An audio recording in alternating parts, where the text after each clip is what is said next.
Alright, we've already got a nicely looking introduction to our page, so let's keep this rhythm going and add some more content. In this course, we're going to continue building our page, and in the process, we'll learn what scenes are, why we need them, and how to set up their behavior.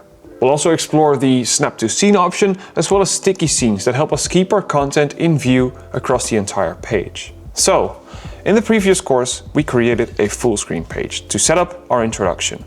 We did this to make sure that viewers are only seeing that specific part of the page, regardless of the screen they're using. We don't want them to see any other part of the page until they scroll down or hit that Start the Story button we added. Full screen pages don't allow scrolling though, so I need a new section to make room for my next content. That's where scenes come in. They allow me to split up my page into multiple sections, allowing me to better control what my viewer sees at any given point. And there are two types of scenes available, a full screen one and a long page. So, to add a new scene, we'll head on over to the Scenes panel on the left. I'll click New Scene and you can see it being added directly to my page.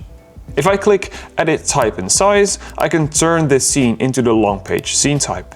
You can immediately see the safe zone changing to only a width, because I can now extend my scene in height, therefore not having to deal with a cutoff area at the top anymore. We can also spot a little grey bar at the bottom of the scene, which allows me to extend its height. Let's use that to give my page a little more room, and for this scene I also want a white background. Let's continue our build. I'll add in a text element first.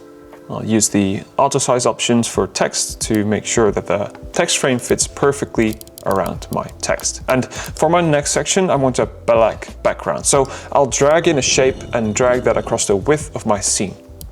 Let's make it black. Let's add in a heading and some text for this section too. Let's give those a color to make them readable actually. I'll also add in an image and slightly rotate it. There we go. Space on the left is a bit empty, don't you think? It could use some work, yeah. Add a quote? Might work. Let's try that. Okay, so I'll add two more elements. One for the quote itself and one for the person who said it. Make those green. I'll also add a squiggly line to spice it up a bit. Maybe some grain on the right side too while I'm at it. Finish it up with some dancers looking like they're coming from the black background. Looks good. Thank you. Enough building for now, because we were supposed to talk about scenes. As I open the Scenes panel on the left, you can see both of the scenes currently in our page. I can drag them around to swap their order, duplicate them, or delete them. You can also see a little repeat icon that lets me restart the animations on the scene when my viewer navigates away from it and then back to it. To the right of my scenes, you can see an option to enable or disable the view that lets me see all of my scenes on the canvas. You can then focus on one specific scene. I like to keep all of them visible though, so it's just a matter of preference. And now for the interesting part, scene behavior. When your audience navigates through the scenes, you can set up different behaviors. By default, they're scrolling naturally and seamlessly from one scene to another, using the standard scroll page option. You can also add a transition effect and set up a cool animation for when people navigate to other scenes, or you can set up a direct transition. This last option doesn't let the audience scroll through other scenes though, so you have to set up a manual click they have to perform. Oh, by the way, please note that your scenes will always perform as a standard scroll page on mobile. Transition effects or direct transitions simply aren't available there. I'll just leave my scene behavior set to standard scroll page.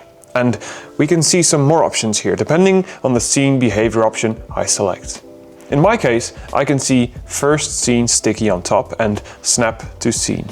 Snap to Scene helps my viewers to always keep one scene in view at a time. As I head into preview mode, you can see this when I try to navigate to my second scene but stop scrolling halfway. You can see that it automatically snaps me forward, and as I try to head back, it automatically snaps back to my first scene. Sticky scenes are the most interesting though. Checking this option will, quite literally, lay your first scene on top of all the others. This can be very useful if you want to create something like a navigation menu, reveal sharing options, or other elements that you want to remain visible across all of your scenes. Let's enable the option and create a new scene. I'll drag it to the top, as that will be the sticky one, and be sure it's a full screen scene. Let's add in a button that says back to top. Now, let's see what happens.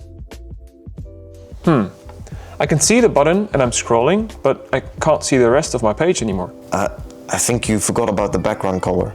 That's it, thanks. So, we need to make sure the background of our sticky scene is transparent in order for the rest of my content to show.